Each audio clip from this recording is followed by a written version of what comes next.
Al corte le comentaba que, pues, a pesar de ser la Semana Santa, donde muchos estarían ya pensando en vacaciones, en tomar un receso en un año que ha iniciado definitivamente muy complicado, muy movido, tanto en la parte internacional con lo de Rusia y Ucrania, como en nuestro país por la parte de la revisión al marco jurídico del sector eléctrico, pues bueno, pues todo el mundo está pendiente, los ojos están pendientes de lo que pueda ocurrir en las próximas horas en San Lázaro en torno a este nuevo dictamen que pues ya pasó comisiones, como le comentaba, y se irá al pleno. Vamos a ver hasta qué punto se sostiene la postura de PRI-PAN-PRD para digamos que objetar la iniciativa presentada por Morena. Y bueno, en ese entorno también la semana pasada hubo un pronunciamiento importante de la Suprema Corte en torno a la ley de la industria eléctrica que fue promulgada por el presidente López Obrador. Para platicar de este tema está con nosotros Miguel Ángel Mateo Simón. Él es socio de el despacho Hogan Lovells México, como usted sabe, uno de los despachos más importantes en el país en materia pues de el sector corporativo y por supuesto el tema de la relación que tienen los inversionistas con gobierno y por supuesto con sus socios. Miguel Ángel, muy buenas tardes. Buenas tardes, muchas gracias por invitarnos. Miguel Ángel, pues coméntanos luego del pronunciamiento de la Suprema Corte de la semana pasada y ahora que pues se está presentando un nuevo dictamen en el Congreso para el tema del sector eléctrico, eh, ¿qué sabor de boca te queda? ¿Qué le puedes decir por supuesto, a nuestros públicos radioescucha y a sus clientes, ¿verdad? Como expertos que son en el tema pues legal a partir de la Claro, reforma eléctrica.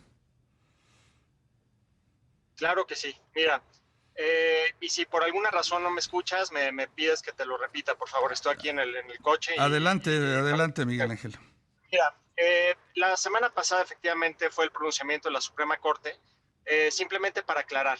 Lo que pasó la semana pasada fue una resolución en la que se busca declarar la inconstitucionalidad de una norma, ¿no? O de una serie de preceptos de una norma.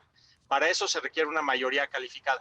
En el caso específico no se obtuvo esa mayoría calificada. Existió mayoría simple, en donde varios ministros, en la mayoría de los casos 7 o 6, en su opinión declararon que varios preceptos de la reforma a la ley de la industria eléctrica eran inconstitucionales. Sin embargo, al no haber obtenido la mayoría calificada requerida por la ley, ¿qué pasa? Simplemente esas disposiciones o esa controversia en particular se desestima. ¿Eso qué quiere decir?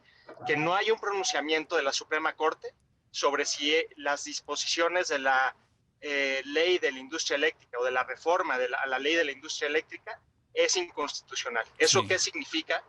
Que todos los juicios de amparo que se están ventilando tanto en juzgados de distrito como en tribunales colegiados de circuito tendrán que seguir su curso y los jueces de distrito y los tribunales colegiados tendrán que ser quien determinen con plena jurisdicción si esas disposiciones son o no son inconstitucionales, ¿no? Lo que te quiero decir es que no se llegó a ninguna conclusión en cuanto a la inconstitucionalidad. Tan es claro. así que los tribunales colegiados y los juzgados tendrán que determinar, ¿no? Algo que vimos, Miguel Ángel, y que llamó mucho la atención es que, pues, en los diferentes planteamientos que hicieron los magistrados de la Suprema Corte, pues está, digamos que mencionaban algunos artículos, algunos párrafos de ciertos artículos, precisamente objetando este tema de la inconstitucionalidad. ¿Esto en qué medida, pues, puede, digamos que delinear, pues, el futuro de estos amparos que nos mencionas? Claro, mira, estas opiniones que serán materializadas en la resolución que eventualmente la Suprema Corte emita pueden ser utilizados por los jueces y por los magistrados en los tribunales colegiados como criterios orientadores. ¿Esto qué quiere decir? No es vinculante, o sea, un juez o un magistrado no tiene obligación de seguir el criterio de la mayoría simple de la Corte, pero sí pueden ser criterios que van a orientar la manera en que los colegiados y los juzgados pueden llegar a tomar decisiones, ¿no? También es cierto que los colegiados, los tribunales colegiados, de alguna Sí, forma ya han estado resolviendo en un principio las suspensiones, ¿no? Las suspensiones que los juzgados de distrito empezaron a otorgar el año pasado en contra de la ley, los criterios de los tribunales colegiados ha sido revocar esas suspensiones. ¿Eso qué significa? Los tribunales colegiados consideraron que las suspensiones no tenían que haberse otorgado. ¿Por qué? Porque en la mente de los magistrados, esta reforma a la ley de la industria eléctrica no causa perjuicio, sino hasta el momento en que la propia reforma sea aplicada mediante diversas acciones administrativas, ¿no? Como la Sí. modificación de diversas disposiciones, como la aplicación en sí. Entonces, lo que dicen, lo que en su momento sostuvieron los magistrados en las suspensiones fue que pues habría que esperar a que se aplique la reforma para poder ampararse. Los magistrados en ese momento no determinaron si era constitucional o inconstitucional, simplemente dijeron que a primera vista, en su análisis, tendría que esperarse a la aplicación, ¿no? Entonces, ¿en qué estamos ahorita? Estamos ante una situación en donde los magistrados de los tribunales colegiados tendrán dos alternativas, como yo lo veo. O utilizar ese mismo criterio, es decir, mantener que las reformas a la ley de la industria eléctrica van a causar perjuicio hasta el momento de Sí. su aplicación, o van a seguir como un criterio orientador el voto de la mayoría simple de los ministros de la Suprema Corte, ¿no? Ahí estamos Efectivamente. ahorita. Exactamente, además de que pues horas después de que la Suprema Corte se pronunció y votó en torno a esta ley de la industria eléctrica, pues el gobierno federal ya anuncia que estaría por retirar o adelantar o dar por concluidos varios de los contratos de autoabastecimiento en la industria eléctrica. Es correcto, nada más para aclarar ahí. Eso en estricto derecho no podría ocurrir, ya que existen suspensiones que aún no han sido revocadas. Estas suspensiones fueron otorgadas con efectos generales para todos los participantes de la industria eléctrica.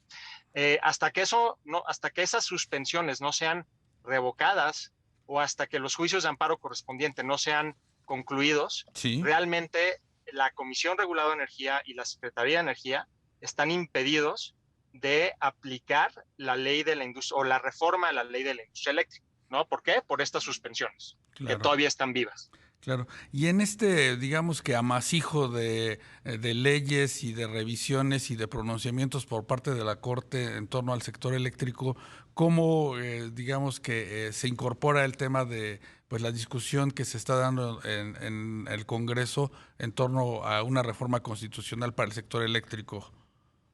Mira, la reforma constitucional y la reforma a la ley de la industria eléctrica yo lo veo como temas distintos. ¿Por qué?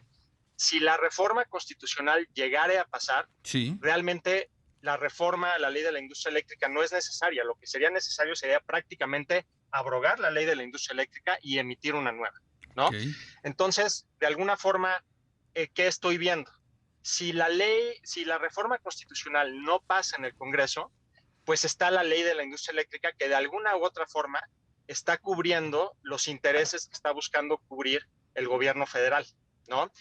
Digamos que es una u otra, no pueden convivir las dos, porque la ley de la industria eléctrica, aun y cuando fuera modificada conforme la pretensión del Ejecutivo, Sí. sería una ley muy diferente a lo que pretende con la reforma constitucional, Claro. ¿no? Entonces, la reforma constitucional, si llegara a pasar, la ley de la industria eléctrica necesita ser abrogada y se necesita expedir una nueva ley que cubra los extremos que cubre la reforma constitucional. Si no pasa la reforma constitucional, entonces estará a lo que va a pasar con los juicios de amparo en la ley de la industria eléctrica, ¿no? ¿Qué es lo que puede llegar a pasar?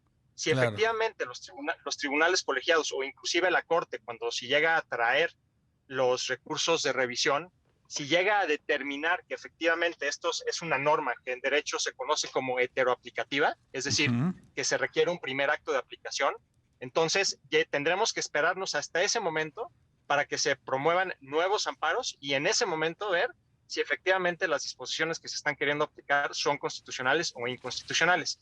De otra forma, si los tribunales colegiados determinan que esta ley es autoaplicativa, es decir, que causa perjuicios desde el momento de su mera publicación, no se requiere un acto adicional o condicionado, entonces ahí veremos si es inconstitucional o constitucional, Pues, ¿no? pues muy interesante lo que nos comentas, lo que expresas en torno a estos cambios que se han dado recientemente, o pronunciamientos, mejor dicho, a la ley de la industria eléctrica.